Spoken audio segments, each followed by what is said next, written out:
The waiting room was too clean. Everything gleamed white and silver, surfaces so smooth they looked wet. Unji sat in a chair that adjusted itself to her body, trying not to think about how much this visit had cost. Her father sat beside her, his weathered hands folded in his lap. "You didn't have to come all this way, Dad," Unji said quietly. Hyun-woo looked at his daughter and smiled. "Of course I did." They had traveled for 3 weeks to reach Nexus Prime. 3 weeks on colony transports, switching ships at dirty stations, sleeping in cramped passenger pods.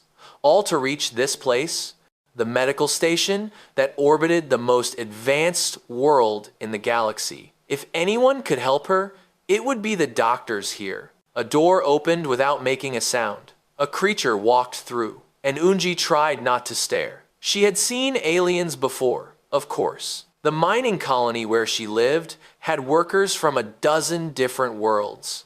But this one was different. It stood on 4 legs, with 6 arms sprouting from its torso. Its skin was the color of deep ocean water, and it had no face that Unji could recognize, just smooth flesh where eyes and a mouth should be. "Unji Kim?" The voice came from a device on the creature's chest. The translator made it sound calm and professional. "I am Dr. Thos. Please, follow me." The examination room was even cleaner than the waiting room. Unji lay on a platform that hummed softly beneath her. Above her head, machines descended from the ceiling. They looked like metal flowers, opening their petals to reveal lights and lenses and things she couldn't name. "This will not hurt," Dr. Thos said. "The scanners will examine you at the cellular level. We will know everything about your reproductive system within the hour." Unji closed her eyes. She felt nothing as the machines worked.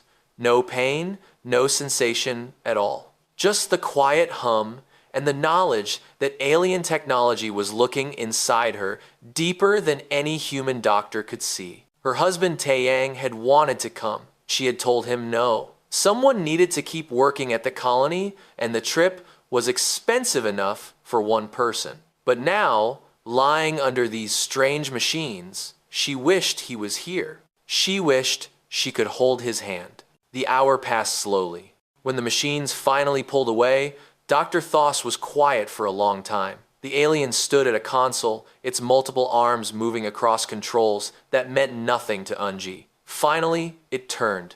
"I have completed the analysis," Dr. Thos said. "I am afraid the news is not what you hoped to hear." Hyun-woo stepped closer to the platform. His face was already showing the worry that fathers carry. Unji sat up slowly, her heart beating too fast. "Tell me," she said. Dr. Thos manipulated the console, and images appeared in the air. Unji saw what looked like cells magnified thousands of times. Some of them looked wrong, broken, like shattered glass trying to hold together. "You were exposed to radiation from a solar flare," Dr. Thos said. "This happened approximately 18 months ago, yes?" Unji nodded. She remembered that day. The alarms blaring through the mining facility, everyone running for the shielded sections. They had made it in time, or so they thought. No one had gotten sick. No one had died. "The exposure was brief but significant," Dr. Thos continued. "Your body absorbed radiation that damaged cells throughout your reproductive system. The damage is at the chromosomal level.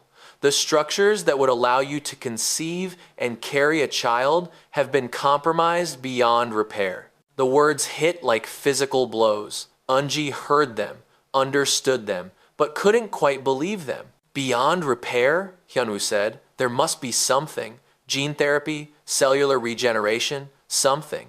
Dr. Thos's arms moved in a gesture that the translator interpreted as regret. "I have treated reproductive issues across 300 species on thousands of worlds. I have access to medical technology that far exceeds anything developed by humanity. If there was a treatment, I would offer it, but this damage is permanent. I am sorry." Unji stared at the broken cells floating in the air. Those were hers. Those shattered pieces were supposed to give her and Taeyang a family. Are you certain? She asked. Her voice sounded small. I am certain, Dr. Thoth said. By every measure known to galactic medicine, you are infertile. This will not change. The journey back to the colony was longer than the journey out. Eunji sat in the passenger pod, staring at nothing. Hyunwoo tried to talk to her, tried to comfort her, but what could he say? The galaxy's best doctor had examined her with the galaxy's best equipment. The answer was final. She sent a message to Taeyang. Just a few words. The trip was a waste. I can't have children. I'm sorry. His response came back hours later, delayed by the distance between ships and stations. Don't apologize. We'll figure this out together. I love you. Eunji cried then, quietly, in the dark of the passenger pod. She cried for the children she would never have. For the family she and Taeyang had planned since they were teenagers on Earth.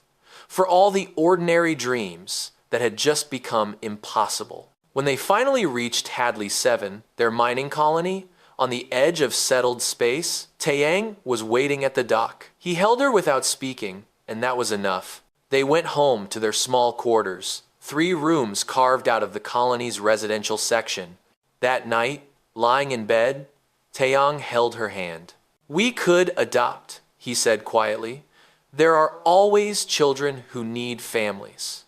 Colony orphans, kids whose parents died in accidents. I know, Eunji said. Maybe, later. Right now, I just need to think. Over the following weeks, Eunji threw herself into work. The mining colony needed all the workers it could get, and the work was hard enough to make her tired. Tired enough not to think. She operated the ore processors, maintained the extraction equipment, pulled double shifts whenever she could. Taeyang watched her with worried eyes, but said nothing. He knew she needed time. Hyunwoo returned to his research station, but he called every week. How are you doing? He would ask. I'm fine, Eunji would say. Really, Dad? I'm fine. She wasn't fine, but she was learning to live with it. Learning to accept that some things couldn't be fixed, not even with all the advanced technology in the galaxy. Some doors closed and stayed closed. That was what she believed. She was wrong. 6 months passed like water through fingers. Eunji fell into routines. Wake up, work her shift at the ore processing facility, come home, sleep. The colony spun through its artificial day and night cycles. Life continued. She stopped thinking about children. Or she tried to. Sometimes she would see families in the colony commons, parents with their kids, and feel that familiar ache. But mostly, she kept busy. Work helped, Taeyang helped. They talked about maybe taking a vacation, seeing Earth again, visiting the places they had grown up. It was a normal day when everything changed. Eunji was standing at her station in the processing facility, monitoring the conveyor systems that sorted ore from rock. The work required attention, but not much thought. She had been doing it for 4 years. Her hands moved over the controls automatically. Then the room tilted. It wasn't the room, she realized. It was her. The floor was stable, but her vision swam. Her stomach lurched. She reached for the control panel to steady herself, but her legs weren't working right. Eunji, her supervisor called. You okay? She tried to answer, but the words wouldn't come. The floor rushed up to meet her. When she woke up, she was in the medical bay. The lights were too bright. She blinked, trying to remember what had happened. Taeyang was there, holding her hand, his face creased with worry. Hey, he said softly. Welcome back. What happened? Her mouth felt dry. You collapsed. The medical AI is running scans now. He squeezed her hand. Probably just overwork. You've been pulling too many double shifts. A voice spoke from the ceiling. The medical AI had a calm, neutral tone. Scans complete. Displaying results. A screen on the wall lit up with data. Eunji saw numbers and charts that meant nothing to her. She had never been good with medical information. Taeyang leaned forward, reading the screen. His face went strange, confused, then shocked, then something she couldn't identify. "That's not possible," he said. "What?" Unji tried to sit up. "What's wrong with me?" The AI spoke again. "Patient is 12 weeks pregnant. All vital signs are normal. Fetal development is proceeding within expected parameters." The words didn't make sense. Unji heard them, but they were like sounds from a foreign language. Pregnant, 12 weeks, normal. "That's wrong," she said. "Run the scan again. There's an error." "Scan has been run 3 times," the AI responded. "Results are consistent. You are pregnant." Taeyong was staring at her. "Unji, did something happen? Did you see another doctor?" No, of course not." Her mind was racing. "This is impossible," Dr. Thoss said. "I was infertile. The scan showed permanent damage. This can't be right." The AI spoke with the same calm tone. "Blood hormone levels confirm pregnancy. Ultrasound shows developing fetus at 12 weeks gestation. Heart rate detected at 157 beats per minute. There is no error." Unji put her hand on her stomach. She felt nothing different. No movement, no change. Just her body, the same as always. But according to the best medical technology the colony possessed, there was a baby growing inside her. A baby that shouldn't exist. "I need to call my father," she whispered. The message took 2 days to reach Hyunwoo's research station. His response came back within hours. He was booking passage on the next transport. He was bringing the medical files from Nexus Prime. He would be there in 3 weeks. Those 3 weeks were strange. Unji went back to work, but everyone in the colony had heard the news. A human who was supposed to be infertile, pregnant anyway. People whispered, some congratulated her with big smiles. Others looked at her like she was a puzzle that needed solving. The non-human residents of the colony reacted differently. The Velcrin workers became distant. The insectoid Vren, who usually ate lunch in the common areas, started keeping to their own quarters. An entire family of crystalline Athons packed up and left the colony without explanation. "They're scared," Taeyong said one night. "They don't understand how this happened, so they're scared." "I don't understand how this happened either," Unji said. She was lying in bed, her hand on her stomach. "Maybe the scan at Nexus Prime was wrong. You saw those images. The damaged cells. Then maybe this scan is wrong." But she knew it wasn't. She could feel it now, a subtle difference in her body, a fullness, a presence. Something was growing inside her, and no matter how impossible it seemed, it was real. When Hyunwoo arrived, he looked like he hadn't slept in days. He came straight to their quarters, carrying data chips with all of Unji's medical records from Nexus Prime. "Show me everything," he said to the colony's medical AI. They spent hours in the medical bay. Hyunwoo reviewed every scan, compared them to the records from 6 months ago. His face grew more confused with each passing hour. "The damage is still there," he said finally. "I can see it in the cellular scans. The radiation damage to your reproductive system. It hasn't healed. It hasn't been repaired. By every measure, you should not be able to conceive." "But I am pregnant," Unji said. "The baby has a heartbeat." Hyunwoo nodded slowly. "Yes, you are pregnant. The baby is healthy. All the development markers are normal." He sat down heavily in a chair. "This shouldn't be possible. I don't understand how your body is sustaining this pregnancy." Taeyong had been quiet, listening. Now he spoke. "Does it matter how? It's happening. Unji is pregnant. We're going to have a baby." "It matters," Hyunwoo said, "because the medical community needs to understand. If Unji's body found a way around damage that was supposed to be permanent, that changes everything we know about human biology." Word of the pregnancy spread beyond the colony. Within days, Hyunwoo started receiving messages from researchers across the settled systems. Everyone wanted to know how this had happened. Some offered congratulations. Others demanded access to Unji's medical data. A few sent threatening messages, claiming the pregnancy was fake, a human trick. Dr. Thoss sent a personal message. The alien doctor was polite but firm. I would like to travel to your colony to examine the patient myself. This case is medically significant. I need to understand what my scans missed. Unji didn't want to be examined again. She didn't want to be a case, a medical curiosity. She just wanted to be pregnant, to have a baby, to be normal. But normal was no longer an option. She agreed to let Dr. Thos visit.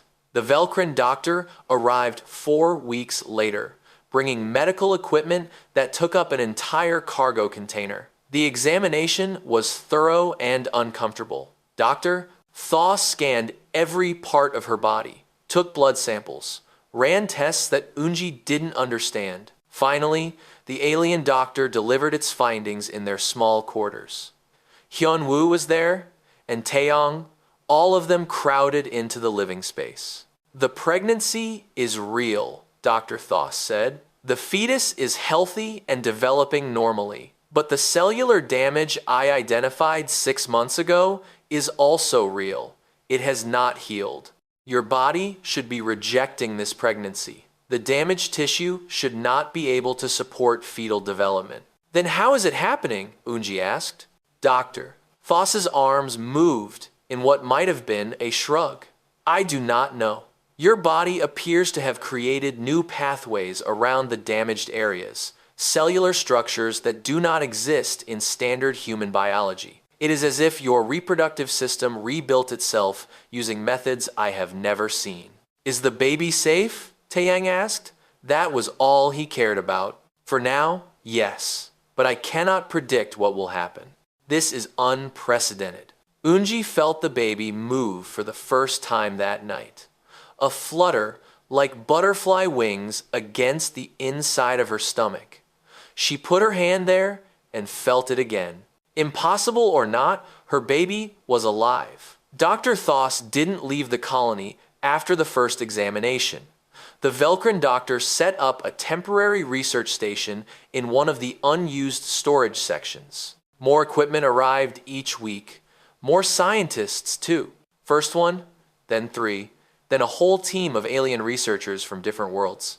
Unji's life became a series of appointments. Every 3 days, she reported to the research station for scans, blood samples, tissue analysis, questions about how she felt, what she ate, how much she slept. The scientists were always polite, always careful, but she could see the obsession in their eyes. She was a puzzle they needed to solve. I feel like a lab experiment, she told Taeyong one night. He held her close, one hand resting on her growing belly. You can tell them to stop. You don't have to do this. I know, but Dad says this is important. If they can figure out what happened to me, it might help other people. The research team worked constantly. Hyunwoo joined them, spending 18 hours a day analyzing data. He came home exhausted, his eyes red from staring at screens. But he was excited, too. Unji could see it. We're finding things, he said over breakfast one morning. Your cells are doing something we've never seen before. They're not healing in the normal way. They're adapting, creating new structures. What does that mean? Unji asked. Hyunwoo struggled to explain. Imagine a bridge that's been damaged.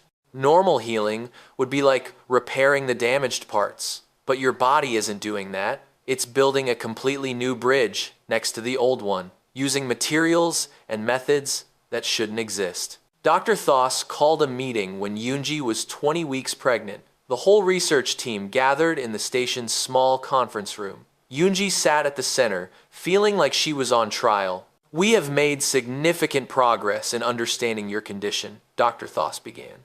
But every answer raises new questions. Your cellular adaptation is unlike anything in the medical literature. Adaptation of this speed and complexity should not be possible. A researcher from the Vren species clicked through their translator. We believe this may be a mutation, something unique to you, not representative of human biology in general. Have you tested other humans? Taeyong asked. We have reviewed medical records from human colonies across the settled systems, another researcher said. We found anomalies, cases where humans recovered from conditions that should have been fatal, adaptations to hostile environments that occurred too quickly. We believed these were errors in the data. Maybe they weren't errors, Hyunwoo said quietly. The room fell silent. Everyone understood what he was suggesting. If Eunji's adaptation wasn't unique, if it was a fundamental trait of human biology that changed everything. Dr. Thos's arms moved in agitation. That would mean humans possess an adaptive capability that exceeds any known species, that they can overcome biological limitations through real-time genetic changes.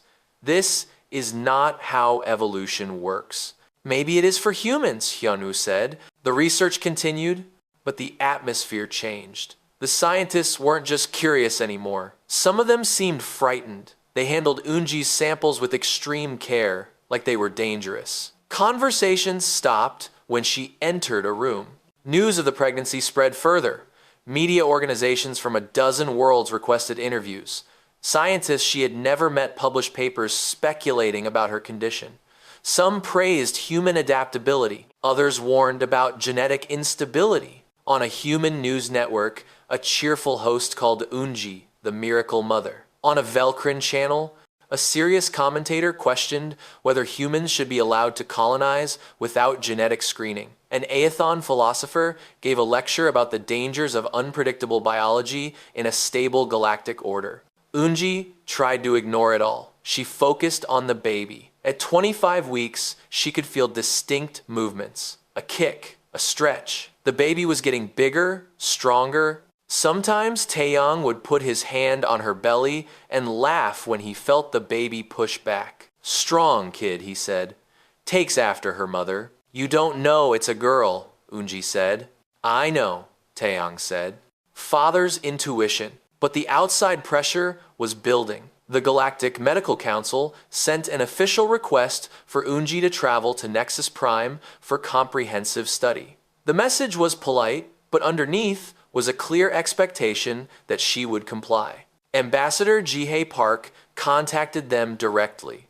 She was the human representative to the council, and she sounded worried. "They want to control this," Ji-hae said over the video call. "They're scared of what your pregnancy represents. Don't go to Nexus Prime unless you're prepared to be detained for months." "Can they do that?" Eunji asked. "Legally, no. But they'll find ways to pressure you. And there's growing anti-human sentiment on some worlds. Nothing violent yet, but there have been protests. Calls for mandatory genetic screening of all humans." Eunji felt fear settle in her chest. She had just wanted a baby. Now, her pregnancy was becoming a political crisis. Dr. Thos came to see her privately that evening. The Velcrin doctor seemed uncomfortable, arms moving in uncertain patterns. "I owe you an apology, doctor," Thos said. "When I first examined you, I was certain of my diagnosis, certain that I understood the limits of biology. You have shown me that certainty was arrogance." "You were doing your job," Eunji said. "My job was to help you. Instead, I told you something was impossible. I have practiced medicine for 300 years, across thousands of worlds. I thought I had seen everything." "Doctor," Thos paused, "your species is teaching me humility." "I'm just one person," Eunji said. "I'm not that special." "That is what concerns the council," Dr. Thos said. "If you are not special, if any human could adapt as you have, what does that mean for the galactic order? For species that have spent millions of years perfecting their genetics?" "It means we're different," Eunji said. "It doesn't mean we're dangerous." "I know," Dr. Thos said, "but fear is not rational." At 30 weeks, Eunji's belly was large and uncomfortable. She had stopped working at the processing facility.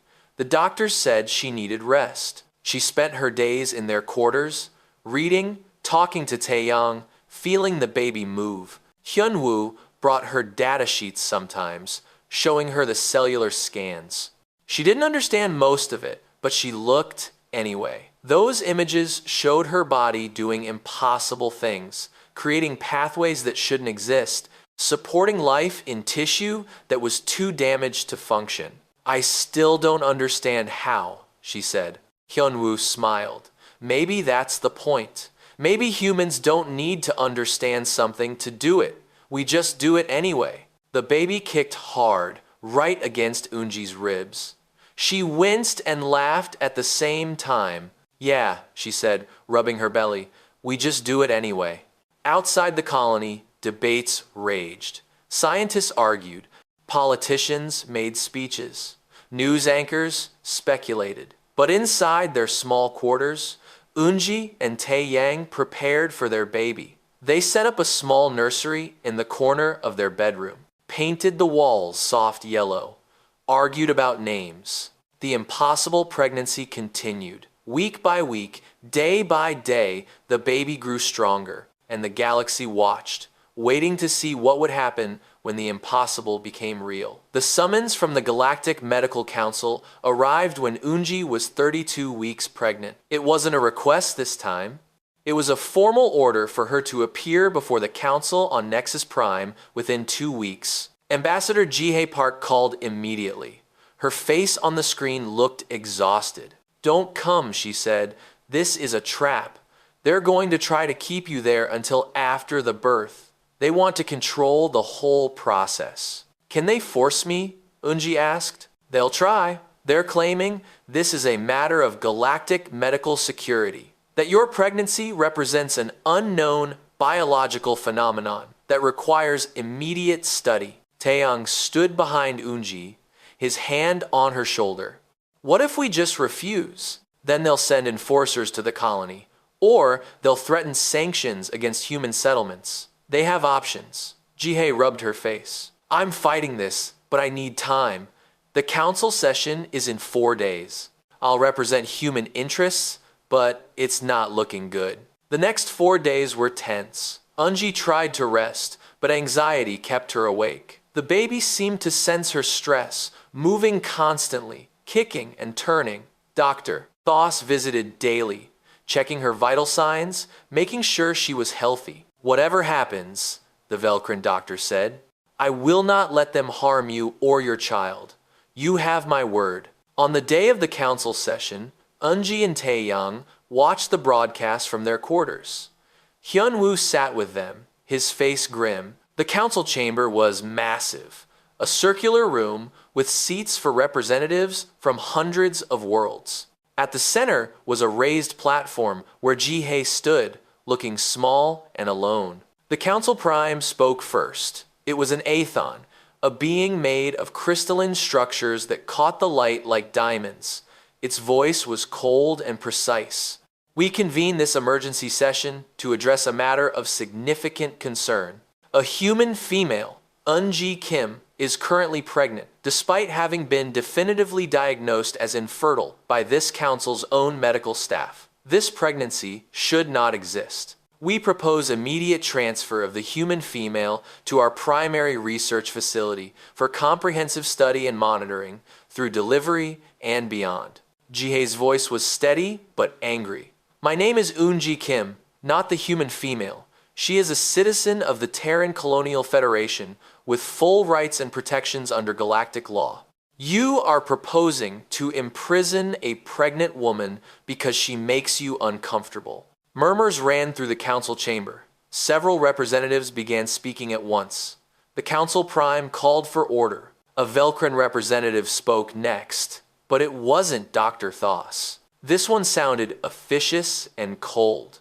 This is not about discomfort. This is about understanding a biological anomaly. If this human's adaptation is transmissible, if it represents a mutation that could spread, we cannot allow it to propagate unchecked. Transmissible, Jihye said? You're talking about a pregnancy, not a disease. The Vrin representative clicked rapidly. We do not know what this is. That is the problem. Human biology is already unstable compared to established galactic norms. This case suggests even greater instability than we believed. Unji felt Taeyang's hand tighten on her shoulder. She watched Jihye on the screen, standing alone against hundreds of alien representatives. Let me understand this, Jihye said. You want to imprison a pregnant woman. You want to separate her from her family. You want to study her like a laboratory specimen. All because she's having a baby that you said was impossible. We said it was medically impossible, the Council Prime corrected. And yet it is happening. This suggests our understanding of human biology is flawed, or that this human is fundamentally different from established human norms. She's not different, Jihei said. She's just human. And if your centuries of medical research couldn't predict this, maybe the problem is with your assumptions, not with her biology. The chamber erupted in arguments. Some representatives supported the council's position. Others questioned the ethics of forced detention. The Aethon faction pushed hardest for what they called protective quarantine. The younger species, those who had joined galactic civilization more recently, were more sympathetic to the human position. But it was clear the council was leaning toward forcing Unji to Nexus Prime. Then an unexpected voice spoke up. It was Dr. Thos, standing in the visitors section of the chamber. The Velcrin doctor had traveled to Nexus Prime specifically for this session. Council Prime, may I speak? The crystalline being turned its faceted head. Dr. Thos, you examined this human.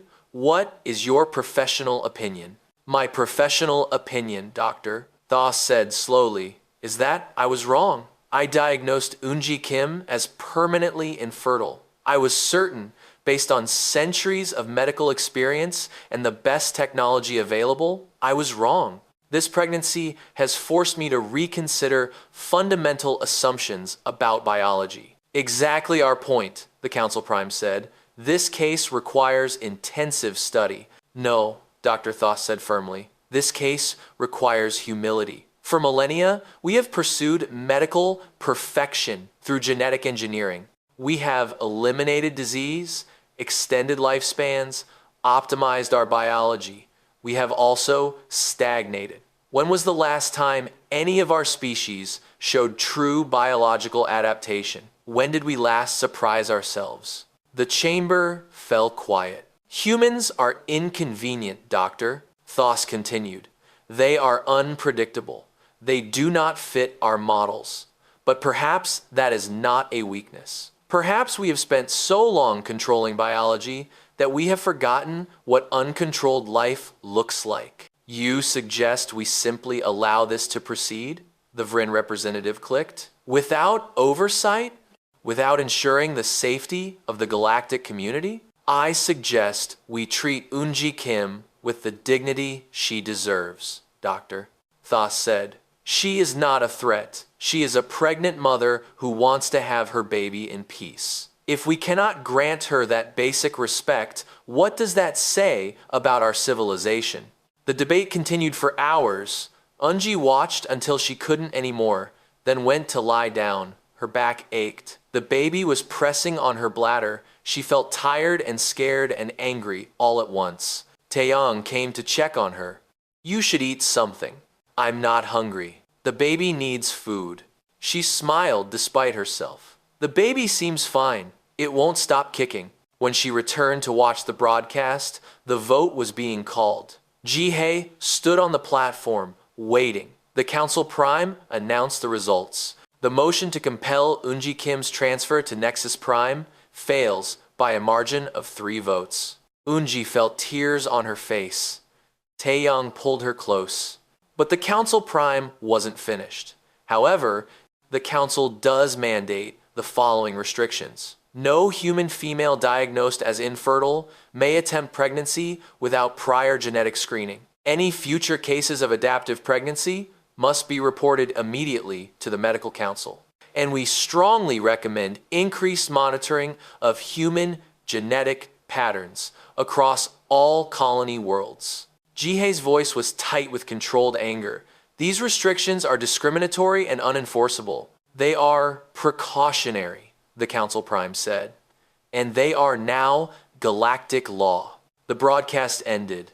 Unji sat in silence, processing what had just happened. She was safe, for now. She could have her baby on the colony. But the cost was new restrictions on all humans. new fears about human biology. "I'm sorry," she whispered. Hyunwoo shook his head. "You have nothing to apologize for. You didn't choose this. But now every human has to deal with it. Every human gets to see what you've proven," Hyunwoo said. "That we don't give up, that impossible just means it hasn't happened yet." That night, lying in bed, Eunji felt the baby kick. Strong, insistent movements. She put her hand on her belly. "I hope you're worth all this trouble," she said softly. The baby kicked again, right against her palm. Taeyong laughed. She definitely heard that. "You still think it's a girl?" "I know it's a girl, and I know she's going to be just as stubborn as her mother." Eunji closed her eyes and hoped he was right. Eunji woke at 3 in the morning, colony time, with a band of pain around her middle. At first, she thought it was just the baby moving. The pregnancy had been uncomfortable for weeks now, with constant pressure and occasional sharp kicks. But this was different. This pain came in waves, building and fading, regular as a heartbeat. She lay still for a moment, timing the contractions, 5 minutes apart, then 4, then 3.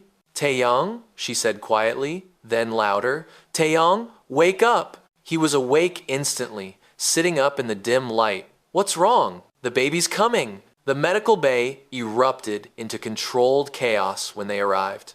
Dr. Thos had been sleeping in the research station, ready for this moment. The Velcrin doctor appeared within minutes, multiple arms already reaching for medical equipment. "How far apart are the contractions?" Dr. Thos asked.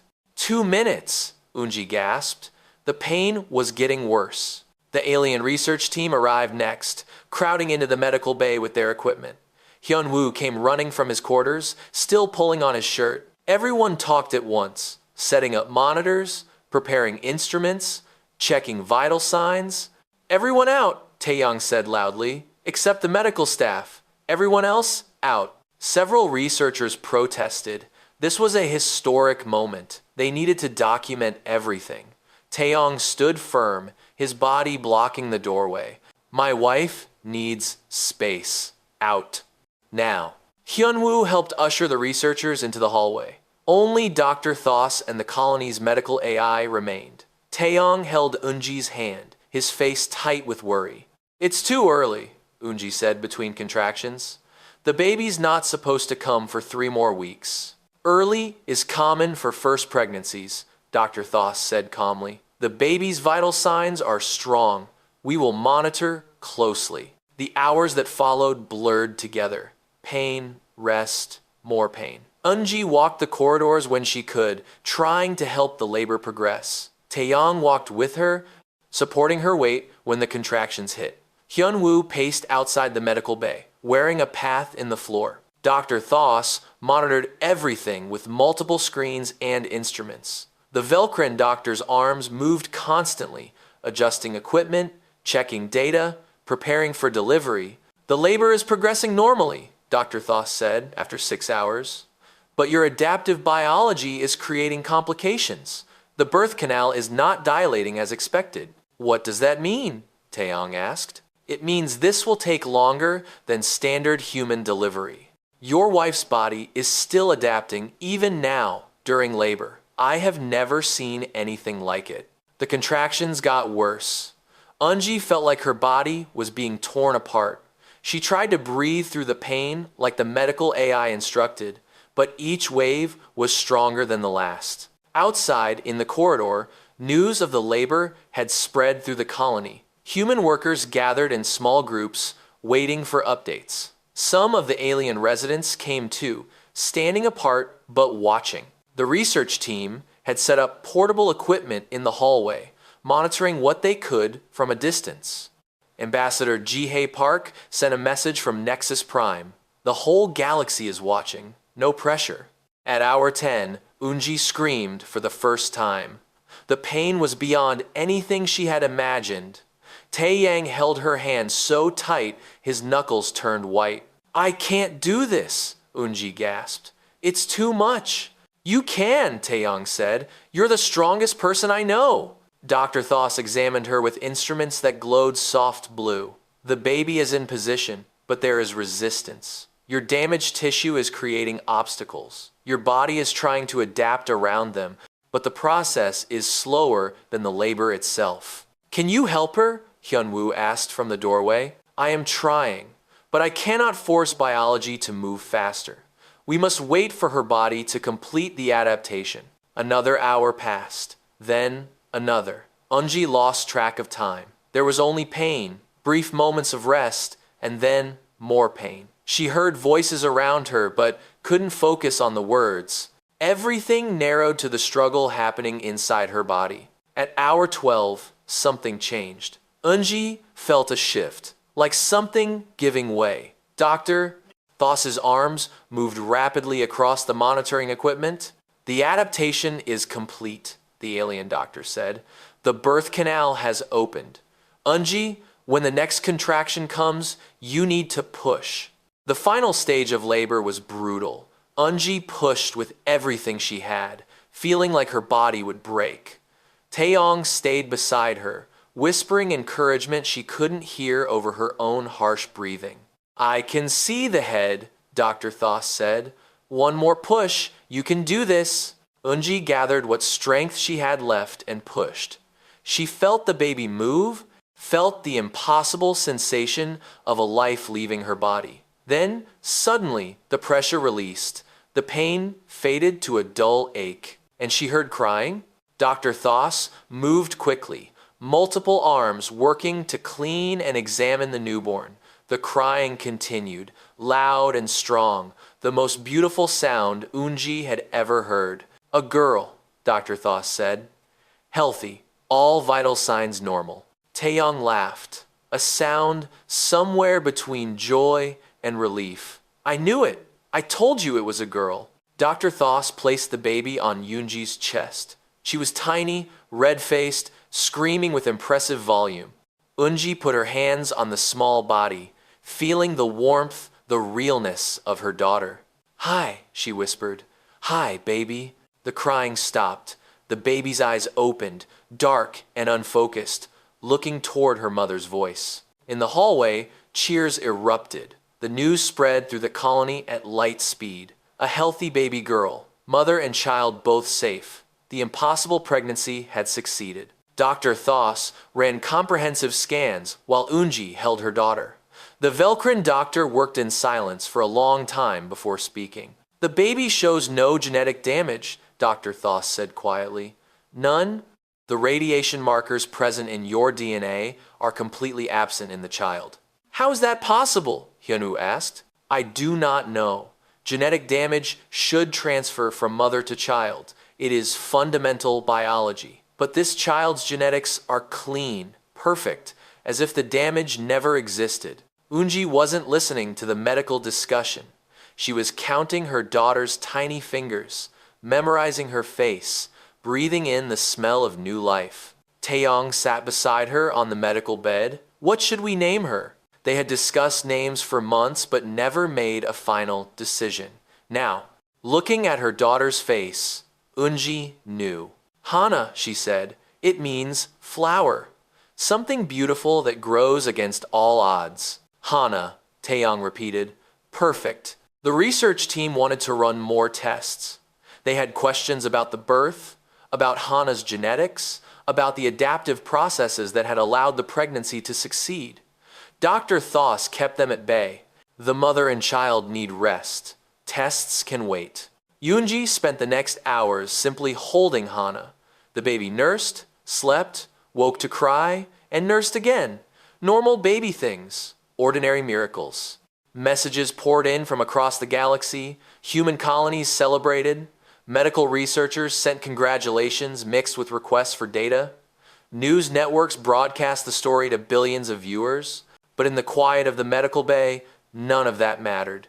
Eunji held her daughter and let herself believe, finally, that this was real, that she was a mother, that the impossible had become possible. Hyunwoo stood beside the bed, tears running down his face. I'm so proud of you, he said. You're amazing. I didn't do anything special, Eunji said.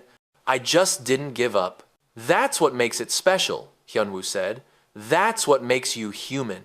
As Hana slept in her arms, Unji thought about all the people who had said this couldn't happen. The doctors who had been so certain, the medical technology that had declared her infertile, the voices that had claimed it was impossible, they had all been wrong. Not because their science was bad, not because they had made mistakes, but because they had forgotten something important. Life doesn't follow rules. Life finds a way. And humans, more than any species in the galaxy, embodied that truth. Hana's tiny hand wrapped around Unji's finger, gripping tight, even in sleep. "Welcome to the world, little one," Unji whispered. "You're going to change everything." The paper was titled Real-Time Genetic Adaptation in Human Biology, a Case Study. It was 90 pages of data, analysis, and conclusions that challenged everything the galactic medical community thought they knew about human physiology. Unji read it on her tablet while nursing Hana. The scientific language was dense, but the core message was clear. Her body had adapted at the cellular level to overcome damage that should have been permanent. And this ability wasn't unique to her. We examined medical records from 47 human colonies, Hyunwoo had written in the summary. In every case, we found evidence of similar adaptive responses. Humans recovering from terminal illnesses, miners surviving radiation levels that should be fatal, colonists adapting to atmospheric conditions faster than any known species. The pattern is clear and consistent. Dr. Thoss had co-authored the paper. The Velcrin doctor added an entire section on what this meant for medical science. For millennia, galactic medicine has operated on the principle of biological stability, Dr. Thoss wrote. We engineer our genetics to optimal states and maintain them. Humans represent a fundamentally different approach. Their biology remains flexible, adaptive, unstable by our standards. This is not a weakness. It may be their greatest strength. The paper was published in the Galactic Medical Journal, the most prestigious scientific publication in known space. Within hours, it exploded across academic networks. Some researchers praised the work. A team of Velcrin scientists called it the most important biological finding in 1,000 years. Medical schools began adding human adaptive biology to their curricula. Research grants were approved to study the phenomenon further, but others reacted with fear and anger. A coalition of conservative species issued a joint statement calling the research dangerous speculation that threatens biological stability. The Aethon Medical Institute refused to accept the conclusions, claiming the data was flawed or misinterpreted. One prominent researcher, a crystalline being named Kelth, published a scathing response. To suggest that humans can adapt in real time is to fundamentally misunderstand evolution. This paper is either fraudulent or the result of contaminated data. I call for a full independent review. The controversy spread beyond scientific journals. News networks picked up the story, political commentators debated its implications. Some saw it as proof of human potential, others viewed it as evidence that humans were too unpredictable to be trusted. On Earth, people celebrated.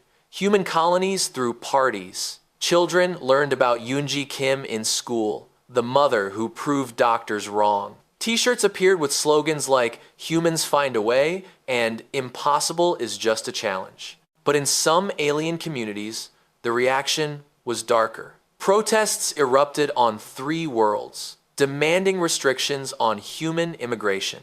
A radical group called the Genetic Purity Council called for quarantine of all human populations. Ambassador Ji-hae Park spent her days managing the political fallout. "This is bigger than one paper," she told Unji over a video call. "Your pregnancy changed how the galaxy sees humanity. Some species are excited by that, others are terrified." Unji bounced Hana on her lap, trying to soothe the fussy baby. "I just wanted to have a child. I didn't mean to start a political crisis." "You didn't start anything. You just exposed something that was always there. fear of what we can do, what we can become. The most significant response came from an unexpected source. Several younger species, those who had joined galactic civilization in the last few thousand years, began reaching out to human medical researchers. A delegation from the Lithe species arrived at the colony. They were small beings, barely a meter tall, with pale skin and large eyes. Their representative, named Kess, spoke through a translator with urgency. "Our people are dying," Kess said. "A genetic disease that has no cure. Our population declines every generation. We have tried every treatment known to galactic medicine. Nothing works." Hyun-woo met with them in the research station. "I'm not sure how we can help. Human adaptive biology is not something we can transfer to other species." "Perhaps not," Kess said, "but you can teach us a different approach. For centuries, we have tried to fix our genetics through engineering. We have tried to force our bodies to be perfect. What if we approach the problem differently? What if we help our bodies adapt instead of trying to control them?" It was a radical idea. Galactic medicine had spent millions of years moving away from natural adaptation toward engineered perfection. Now some species were reconsidering that path. Hyun-woo began consulting with medical teams from 4 different species. He shared data, explained the mechanisms they had discovered in Yoonji's case, proposed new research approaches. Dr. Thoss led a similar effort among the Velkrin. The alien doctor had become something of a celebrity in medical circles, the researcher who had been willing to admit being wrong. "I spent 300 years being certain," Dr. Thoss said in an interview that was broadcast across multiple networks. "Certain of my knowledge, certain of my understanding. One human pregnancy showed me that certainty can be a trap. The universe is always more complex than we believe." The interview went viral. Young medical students from dozens of species cited it as inspiration. Traditional researchers condemned it as abandoning scientific rigor. Meanwhile, Eunji tried to live a normal life. She returned to work part-time at the processing facility. Hana went to the colony's childcare center during her shifts. They fell into routines: wake up, feed the baby, go to work, come home, sleep, ordinary life. Except it wasn't ordinary. Journalists still requested interviews. Scientists still wanted to study Hana. Security monitors had to be installed around their quarters after a threat from an extremist group. "Is it always going to be like this?" Eunji asked Taeyong one night. He held Hana while Eunji prepared dinner. The baby grabbed at his face, giggling. "Probably, at least until the next impossible thing happens. I'm tired of being impossible. I just want to be normal." You are normal. That's what scares them. You're a normal human who did something they thought was impossible. It makes them wonder what other normal humans might do. 6 months after the paper's publication, a major medical conference was held on Nexus Prime. Hyun-woo was invited as the keynote speaker. He almost declined, but Eunji convinced him to go. "This is important, Dad. People need to hear this from you." The conference hall was packed with representatives from hundreds of species. Hyun-woo stood at the podium, looking out at the massive audience. He began with Yoonji's story, the diagnosis, the impossible pregnancy, the healthy baby. Then he expanded to the broader implications. "We have found evidence of adaptive responses in human populations across all settled systems," he said. "Humans exposed to high radiation who should have died but survived. Colonists adapting to toxic atmospheres in months instead of generations. Patients recovering from genetic diseases that have no cure." He showed data, graphs, cellular scans, evidence that was impossible to dismiss. "This is not mutation," he said. "This is not genetic engineering. This is human biology operating as designed. Flexible, adaptive, responsive to challenge." The audience was silent. For millions of years, galactic civilization has pursued biological perfection through control, through engineering, through optimization. Humans suggest a different path. Not perfection through control, but resilience through adaptation. He paused, looking out at the sea of alien faces. My daughter was told she would never have children. The best doctors in the galaxy, using the best technology, declared it impossible. They were wrong, not because they made mistakes, not because their technology failed, but because they underestimated what life can do when it refuses to accept limits. The speech ended to mixed applause. Some stood and cheered. Others sat in stony silence. But the conversation had changed. The galaxy was beginning to see humans not as a problem to be controlled, but as a reminder of something they had forgotten. Life adapts. Life persists. Life finds a way.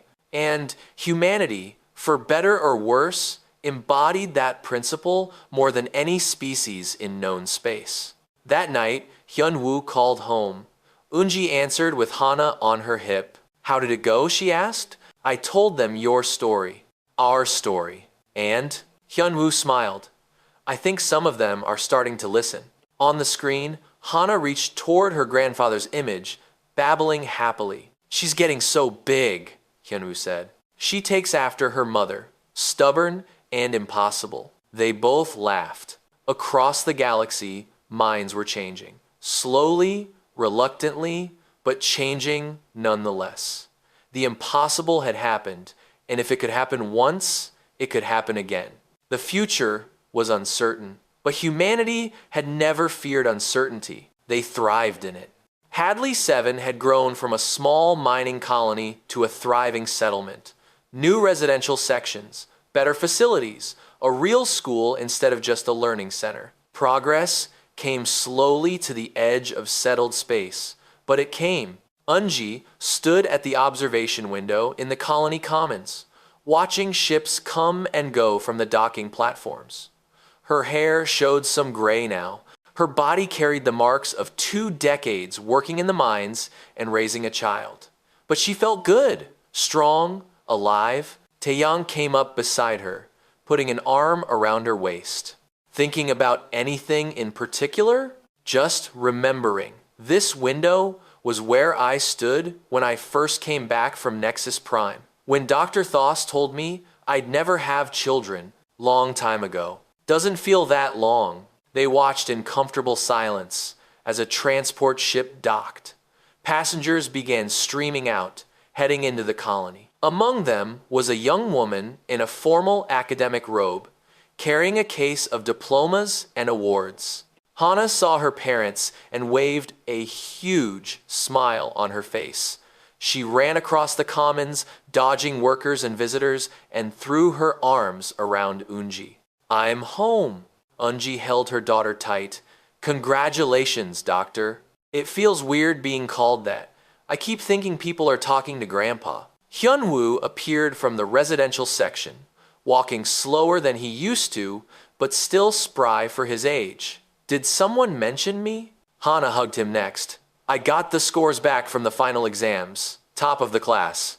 Of course you did. You're a Kim. We don't accept failure. They went back to the family quarters for a celebration dinner. The space was still small, but they had expanded it over the years. A real kitchen. A separate bedroom for Hana. Walls covered with photos and memories.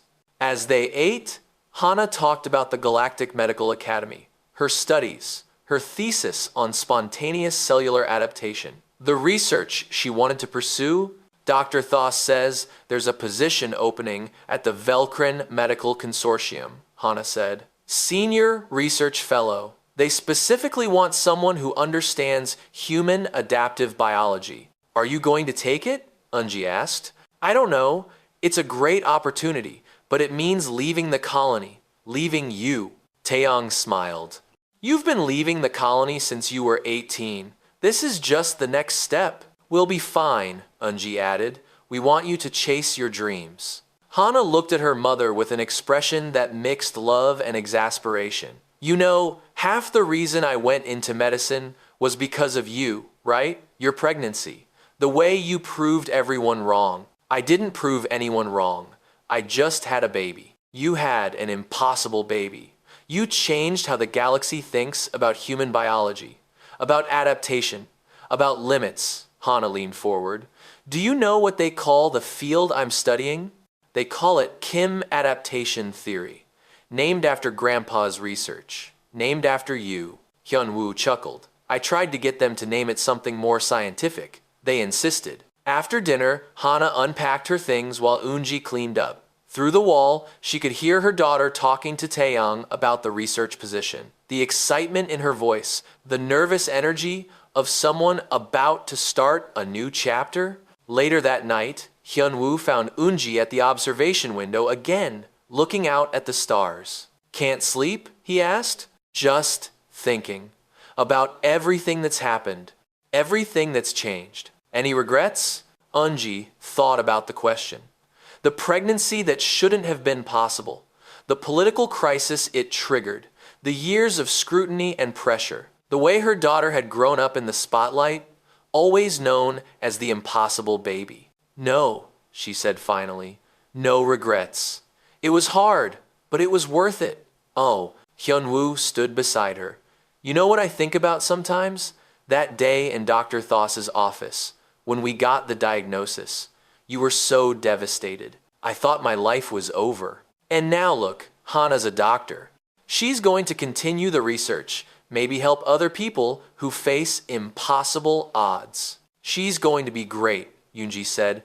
Better than both of us. The next morning, Hana gave a presentation at the colony school. The children gathered in the assembly hall, excited to hear from someone who had grown up among them and gone on to the prestigious Galactic Medical Academy. Eunji and Taeyang sat in the back row, watching. Hana stood at the front of the room, confident and poised. I want to tell you about my mother, she began. About the day I was born. She told the story simply, in words the children could understand.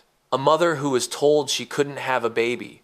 Doctors who were certain it was impossible. A pregnancy that defied all expectations. My existence changed things, Hana said. Not because I'm special, but because I proved something important. Humans don't give up. When someone tells us something is impossible, we hear it as a challenge. A small girl in the front row raised her hand. Are you going to find impossible things too? Hana smiled. I'm going to try. I'm going to study how human bodies adapt and change. How we overcome things that should be impossible. And maybe, if I'm lucky, I'll help other people the way my mother helped me. After the presentation, children crowded around Hana with questions.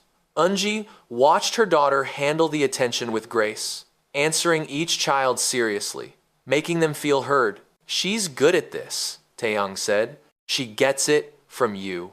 The patience. She gets the stubbornness from you. They laughed together. That evening, the colony threw a celebration for Hana's graduation.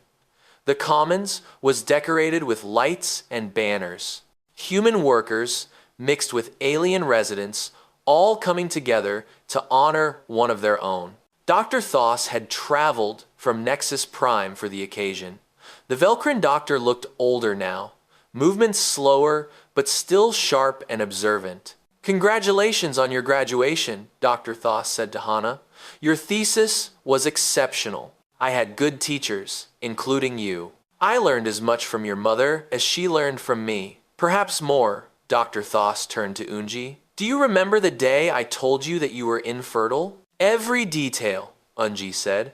I was so certain. 300 years of medical practice, the best technology in the galaxy, and I was completely wrong. You weren't wrong about the diagnosis. You were just wrong about what was possible. Dr. Thoss's arms moved in what might have been a laugh. A subtle but important distinction. That pregnancy taught me humility. It changed my entire approach to medicine. Did it help? Eunji asked. The research? Has it made a difference for other people? Tremendously. We have developed new treatments based on adaptive principles. Diseases we thought were incurable are responding to therapies that work with the body's natural flexibility rather than trying to override it. Lives are being saved because we learn to see biology differently. Because of my mom, Hana said quietly. Because your mother refused to accept limits, Dr. Thoss corrected. The galaxy needed that reminder. As the celebration continued, Unji found herself talking to people from across the colony. Humans who had been inspired by her story. Aliens who had changed their views on human biology. Young people who had chosen medical careers because of what she represented. An elderly Lyth approached her, moving slowly with a cane. I wanted to thank you, the small alien said. Your daughter's birth gave my people hope. We have been working with human researchers. My grandchildren are alive because of the new treatments we developed. Unji felt tears in her eyes. I didn't do anything special. I just had a baby. You had an impossible baby. An impossibility is just another word for hasn't happened yet. You taught us that. Later, when the celebration wound down and people drifted home, the family gathered one more time in their quarters. Hyunwoo sat in his favorite chair, looking tired but happy. Taeyang made tea. Hana sprawled on the couch, still in her academic robes. So, Hyunwoo said, are you taking the position at the consortium? Hana nodded. I think so. It's too good an opportunity to pass up. And there's so much more research to do. We've barely scratched the surface of understanding human adaptation. When do you leave? Unji asked. 2 months. I wanted to spend some time here first. With you. They sat together, drinking tea, talking about small things. Family things.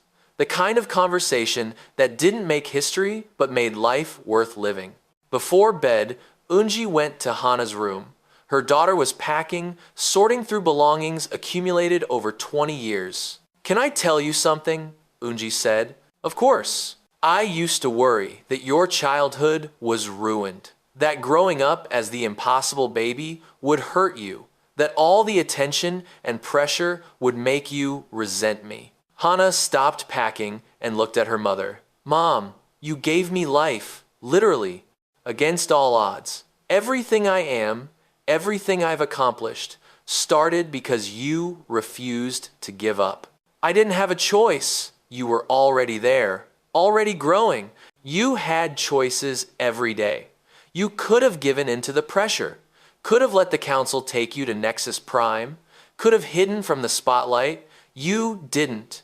You fought for me, for us, for the right to just be a normal family. Unji pulled her daughter into a hug. I love you. I'm so proud of you. I love you too, Mom, and I'm going to make you prouder. I'm going to continue the work. Find new impossible things and make them possible. I know you will. After Hana went to sleep, Unji returned to the observation window one last time. She thought about the journey that had brought her here, the devastation of infertility, the shock of pregnancy, the political firestorm, the miracle of birth. 20 years of watching her daughter grow into an amazing woman. Taeyang came up behind her, wrapping his arms around her waist. What are you thinking about? Everything, nothing, the future. Scared? A little, but also excited. Hana's going to do great things. She already has. She exists. They stood together at the window, watching ships move among the stars. Somewhere out there, the galaxy continued its endless dance. Species rose and fell. Knowledge grew, but some truths remained constant. Life adapted. Life persisted. Life refused to accept limits. And humanity, born on a small blue world, scattered now across hundreds of colonies, embodied that truth in every cell. 20 years ago, Unji had been told she would never have children. The best doctors in the galaxy, using technology beyond imagination, had declared it impossible. They were wrong. Not because they made mistakes, not because their science was flawed, but because they had forgotten the most fundamental principle of existence. Life finds a way.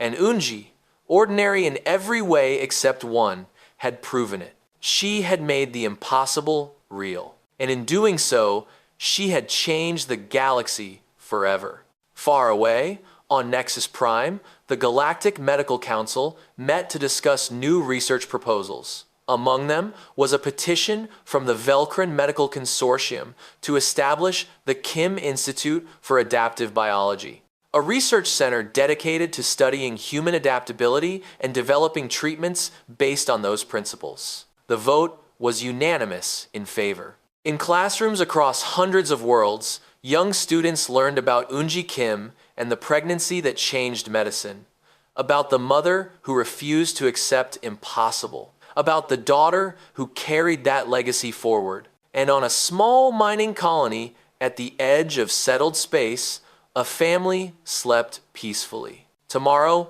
would bring new challenges, new impossibilities to overcome. But tonight, they rested, because they had already proven the most important thing. Humans find a way, always.